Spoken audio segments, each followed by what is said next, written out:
Hello, everyone, and welcome back to the Silver Pen. I'm Sasha. I'm Sarah Grace. And I'm Jenny. And today we're going to be talking about, you know them, you love them. We're going to be talking about book to movie adaptations. What makes one good, what makes one bad, and just our hot takes, because we always got those. Always. We're women. We always have something to say. We've been seeing kind of a lot of these book to movie adaptations releasing in theaters recently. We have the third Dune movie coming out, Project Hail Mary that just released, Shout out. Wuthering Heights, Frankenstein, The Odyssey. And I think it's just kind of put it on everybody's minds. And I don't know if you guys have noticed this, but I feel like there's way more book to movie adaptations than like a couple years ago or like when I was a kid or something. Yeah, no, absolutely. I'm glad I'm not the only one who has noticed this trend and that we're getting the opportunity to actually talk about this. Because I do feel like you see more of those than you actually do see original ideas anymore in the theaters. Yeah, I think a lot of it is just like everybody has Netflix now and like streaming services. And so I've had so many friends be like, oh my gosh, there's nothing to watch. And so I feel like the adaptations can be like a way of just like honestly, an easy idea for a movie that like producers are pretty sure will work out, because it's just like, well, if the book did well, then people are going to want to watch the movie. But sometimes the book and the movie just like don't add up. Yeah. And that's something we can talk about. The book already has like a fan base. So I guess it's like lower risk. You don't have to market it as intensely because people kind of already know the story. Easier money. Yeah. I almost wonder if it's partially because of COVID, and because I know a lot of movie studios like lost a lot of money over COVID because they weren't able to make anything. So I don't know if that has something to do with it. I'd have to do some more research, but Maybe that, but also demand during COVID went way up for things like movies, just because people were stuck at home. What better than to do than be a couch potato and binge Netflix for like we all 12 hours a day. Yeah, we all became screenagers, and we're low-key paying for it. But No, God bless the babies born during COVID. Like, oh goodness, they're born with the tablet in their hands. they're going to turn in, their eyes are going to start glazing over like, oh my gosh, where are we at? Their eyes are going to just be pixels Literally. by the time they're 10. But like even with things like Frankenstein and Dune, honestly, like they're readapting stories that have already been adapted, which is really interesting to me. And I don't know, Multiple times at time too, because this is like the 8th time Frankenstein has been turned into a movie. But you know, other than the COVID and the Netflix thing, I also think that studios are just fearing failure nowadays. So I feel like they kind of like use these adaptations and these movies that already have like books that have major fan bases and have all this clout around them, and are like easy money, and they're like, at least this has a better chance of success than taking an original idea and like risking it for the biscuit. Well, but here's the concern with that is some of those really dedicated fans get really upset when you adapt their favorite book or their favorite story or whatever, and you don't do it well. Oh yeah, no, that's when nerds unite and they rip you a new one. It's like, if so much as the main character has a slightly different haircut. Yes. Yeah. Okay, can we just talk about this? Because you were saying earlier about how so many books are like turned into movies like multiple times. Oh yeah. And that made me think of like the Greta Gerwig Little Woman. Okay, I love that movie. Okay, Laurie as Timothy Chalamet, like expressing his love for Joe. Like, I have gone on YouTube and watched that just to hear his voice crack. Like, I'm gonna be so honest. That's why you watch it to hear Timmy Chalamet have his little puberty moment. To hear Timmy. Anyways, but I feel like there's always something in one of those movies that I'm like kind of like that one. There's a part where Joe like literally writes a letter to Laurie and is like, just kidding, I'll take you back. Like, yeah. And that's not in the book. And that's not in the book. And that made me low-key angry, because I was like, okay, I feel like a big part of the book is like the fact that like Joe like stuck to her guns and she was like, I don't love you. I can't love you in the way that you need. So it's going to be a no. And then the way that the writers just like put that in there, I was like, oh my gosh, like you're detracting from the book. And I think, completely changing her character. So that brings us to the question of like, what's like okay to do in a movie? Like what's okay to change, you know? Yeah. Honestly, when it comes to these book to movie adaptations, I feel like it's not okay to change anything. Plot wise, character wise, I feel like they should stick to the source material because there is a reason why the fans love it and why sometimes these fans hate the movie editions.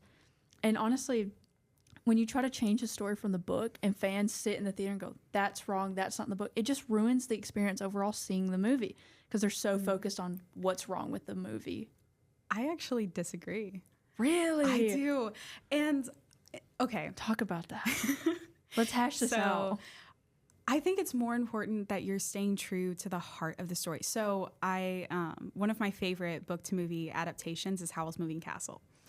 And Howl's Moving Castle, the book, completely different than Howl's Moving Castle, the movie. Like halfway through, completely diverges.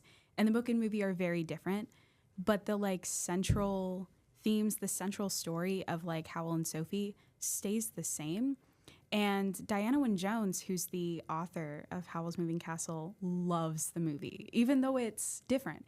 And I think most fans do. I've never heard anybody complain about it. I'm sure that there are people who do.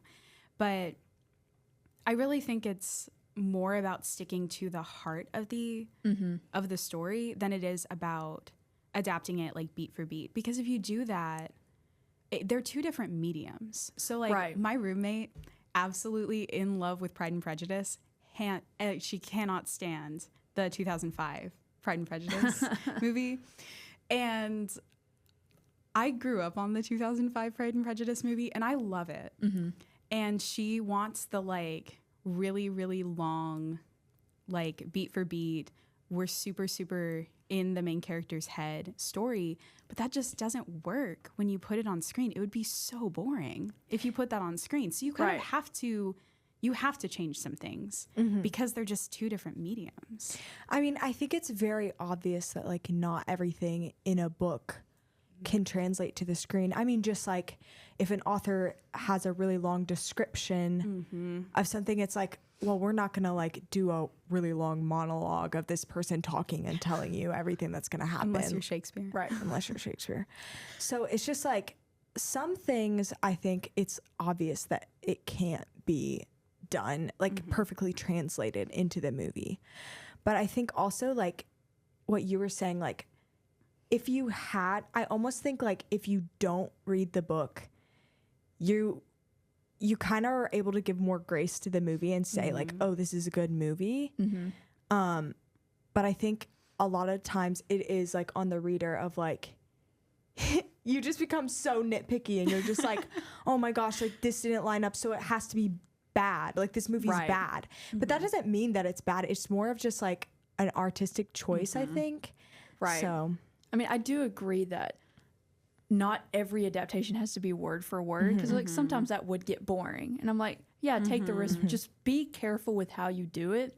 I know this comes down to like who decides what happens in the adaptation. Who does it come down to? The writer, the producer, the director, or the fans? Okay, so I have a question. Have you guys seen have you guys read Percy Jackson, and have you seen the Percy Jackson show that's like recently coming out?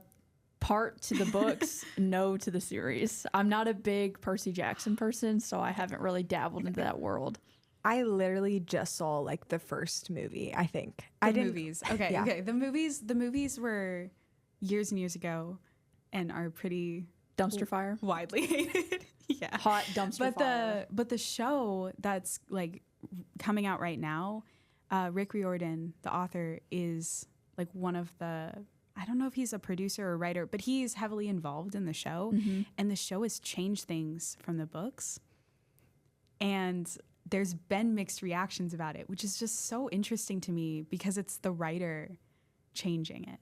And sometimes the writers really fascinating. Will change their it's adaptations. Not exactly what you asked, though. No. And sometimes the writers will change the adaptations when they're doing it, which I find so interesting that they're taking this risk. I think it's so interesting because in a way, like readers feel like a little bit entitled, and it's like, but you're not even the one who like created this product, you know? And they're like, the author can't change this because you know, it wasn't like this before, and this is what I grew up on, and whatever. And it's like, it's their product that they created. So I feel like they should be allowed to do that.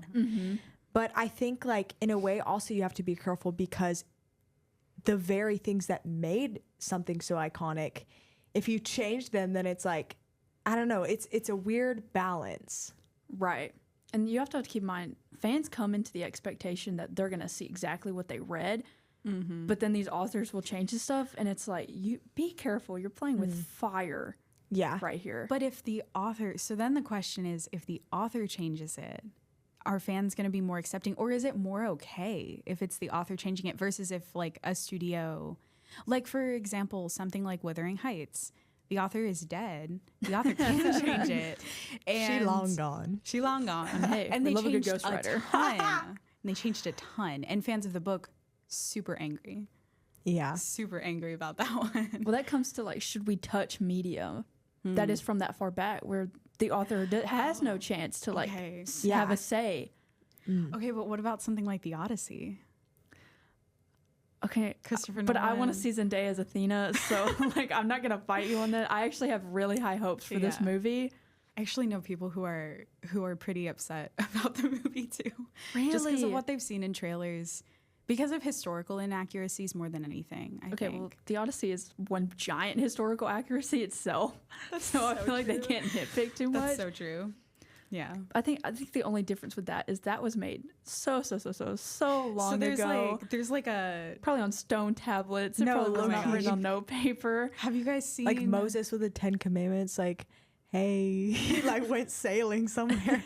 Have you guys seen that thing that's like, how long does somebody have to be dead for it to be archaeology and not grave robbing? It feels like that, but like Or grave robbing. Well, I think this goes back to, like, studios low-key being lazy, because they're like, we can't write anything of our own.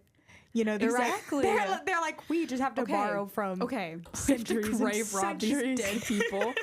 They're dead. They won't miss it. Okay. But to counter the, like, studios being lazy, one of my favorite books of all time is getting an adaptation. It's Mistborn is getting an adaptation finally. I am so excited to see this. I did ask for this, actually. Fans do want to see things. I think fans do want to see things on screen, and that's part of why studios do it. I agree that there's probably some laziness there, but, like, I don't know. Maybe I'm okay with that. I mean, I do agree. It's wonderful to see some of these books come to life on the screen, like Harry Potter. Yeah. Like, it was amazing Harry to see Potter that. twice now. Yeah, and, like, Oh no. Let's not talk about the unnecessary series that HBO is about to come out with. As soon as I saw the trailer, I just immediately thought, unnecessary, moved on with my day. I haven't seen the my trailer. gosh. Sorry, we interrupted you. No, I was just gonna say, like, everyone knows my obsession with Ben Barnes, okay? Yes. If you're watching this, I love you so much. If you've seen her on any other podcast, she has mentioned Ben Barnes will before. Ben Barnes definitely is say watching something. this. Hello? Anyway. Ben Barnes, sponsor? Ben Barnes? Is that you? This is not sponsored by Ben. Anyways, I am obsessed with the Narnia movies, obviously because he's in it. But also just, like... You said that so breathy. He's in it. But also just, like, it's so nice to, like, be able to read the books and, like, picture how people, like, looked in your head, you know? Like, that's a really nice aspect of, like, having a movie adaptation, because now every time I read Little Woman, I think of Timothée Chalamet. And that's, like, so nice. And in a way, like, there are things that they added into those adaptations that I really liked. Like, I mean, Susan and Prince Caspian kiss, which is not in the book. You're right, that's not in the book. But it's like the fans wanted that, you know? The fans got fed. The fans got fed. No, Chronicles of Narnia is a wonderful adaptation. I was thoroughly pleased with it. Lion, Witch, and the Wardrobe's my favorite. So good. It's so good. They did it so well as well. I thought no lacking. And I think that's a good example of, like, movies that did, like, change a little bit, but they still stuck to the main storyline. Yeah. That, like, there's even some lines in there that are, like, basically directly from the book. Yeah. Hunger Games has that too. Hunger Games are really well adapted. Love the Hunger Games movies. Yeah, I know some people disagree with me on that, but I will die on this hill that I think that those are really good adaptations. I'll die on that hill with you. Yeah, and they do take lines from the books. Mm-hmm. Yeah, I actually think that the Ballad of Songbirds and Snakes book and movie are is like the best pairing of a book and movie. Like, I think that you need to read the book and watch the movie to fully understand the story. Yes, because of how much you're in the main character's head. I don't know if you guys read it, but like I did. It's a really good book. You're so deep in the main character's head, and you just like you see everything from his perspective, and it's really hard not to when you're reading the book. And when you watch the movie, you get none of that, and it's much easier to see him how other people see him. It's really well done. It's a lot easier to see just how truly like selfish he is if you read the book and see all of his inner monologuing, which the movie lacks. Because I mean, who wants just an overhead voice of just him all of a sudden going?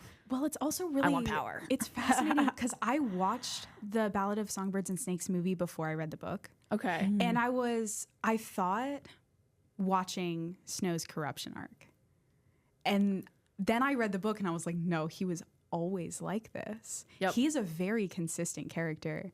But I was like watching the movie first, honestly, I think was a cooler experience with that. Yeah. I think it's kind of a double-edged sword because it's like if you don't read the book before, you may not like really understand the movie or just like understand aspects of the movie, and it does make you appreciate it a little bit more.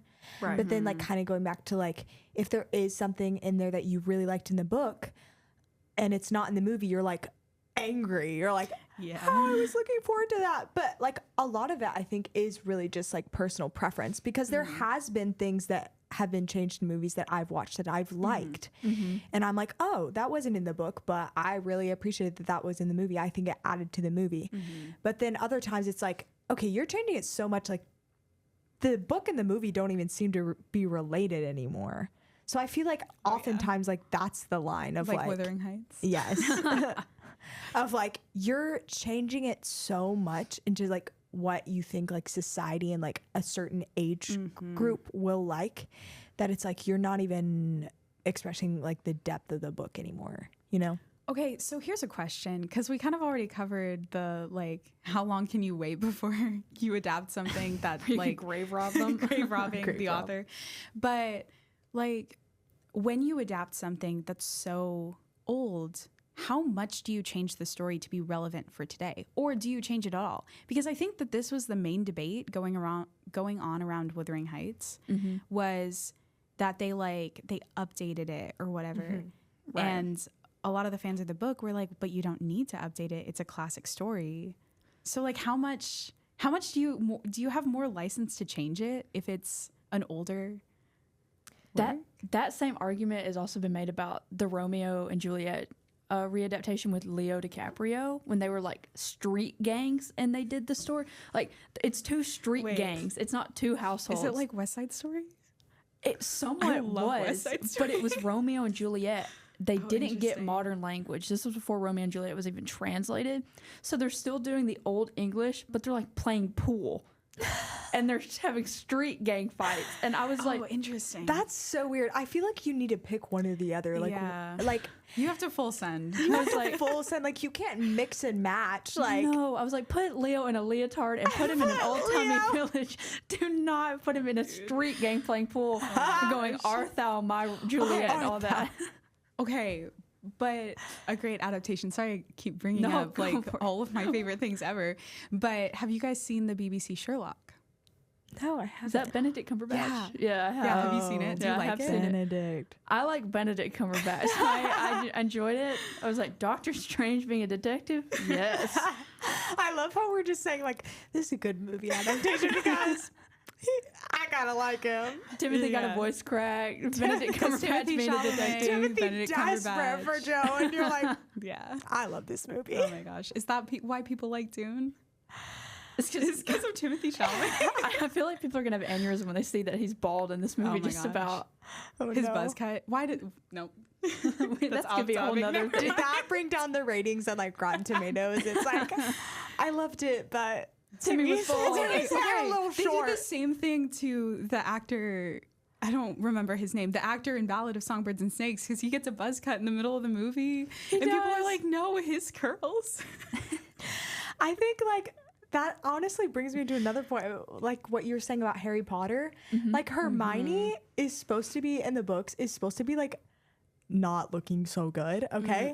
No, and then Hollywood. they cast Emma Watson. I'm like, what are you doing? She got cast as Hermione and then as Belle, and you expect us to believe. exactly. you And you expect want us to us believe to that believe. Hermione's annoying. And you wanted us to believe Hermione Granger had buck teeth and was not attractive at all when you put Emma Watson It's in like the role. literally look at her. She looks like a goddess when she's 11. She makes every So okay. All true. due respect to all the actors up in that movie, Hermione Granger and as Emma Watson makes every actor in that movie look so bad. Literally Oh my so gosh. like Absolute Especially that goddess one walking on movie. stage, and then the guy who plays Ron comes up, Dude. and I'm like, I don't see it.